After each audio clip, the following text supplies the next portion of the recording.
And now I'd like to introduce you to Tara Martin. Tara is a scientist with the Department of Forest and Conservation Sciences at UBC. And the question we'd like you to answer, Tara, is how does becoming a municipality threaten our environment? Thank you. So I was born on Salt Spring Island. I'm one of those few folks that have been around for a long time, although from my accent you could tell that I've spent a bit of time elsewhere as well. But I was born here and I returned here 5 years ago to start my family. And we live in Fulford with my partner Seth. So how does incorporation impact our natural environment? Well, there's two key points. First, the mandate of the trust, which is to preserve and protect, will be severely weakened. There's no doubt about that. All land use decisions will be in the hands of a municipality. They will no longer be in the hands of the trust. So that's a really key point.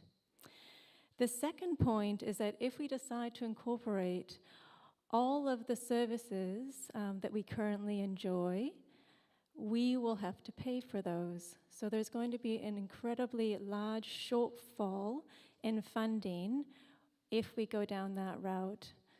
And there's only two ways to get funds to pay for those services. The first is we increase our property taxes. So that's the first way. The second way is we increase the tax base, and that means more development.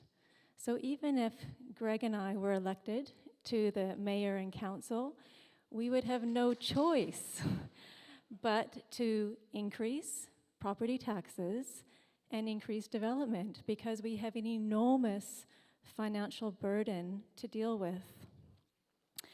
So from an ecological perspective, we live in this unique area. From a science base, we call this the Coastal Douglas Fir Bioclimatic Zone. This is a really unique region. Climatically, we're in this rain shadow from the coastal mountains.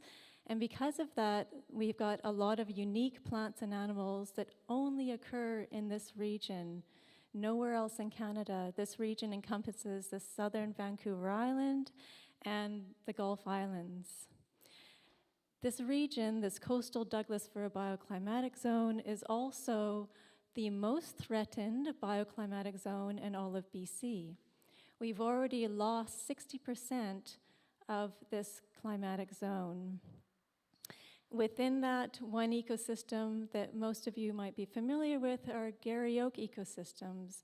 These are incredibly unique to our region. They occur only here. We have less than 10% remaining. So we live in one of the most desirable places in the world. Having lived elsewhere, many of you have lived elsewhere, you know how special this place is.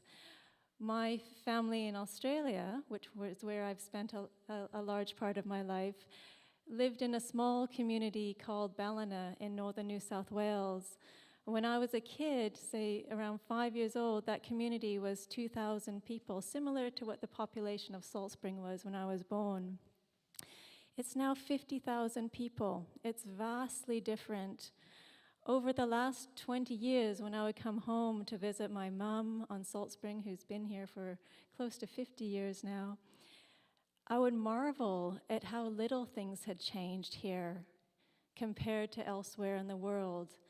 And I put that down to this mandate of preserve and protect. The Trust has done an amazing job at balancing conservation with development, and that is what we need to support, and that is what is attracting people like Greg and myself to come back to this place and to raise our families and to contribute to this vibrant community, is because it's different. Becoming a municipality is more of the same. It leads us down a track that risks our natural environment. Let's stay different. Let's preserve and protect. Thank you, Tara.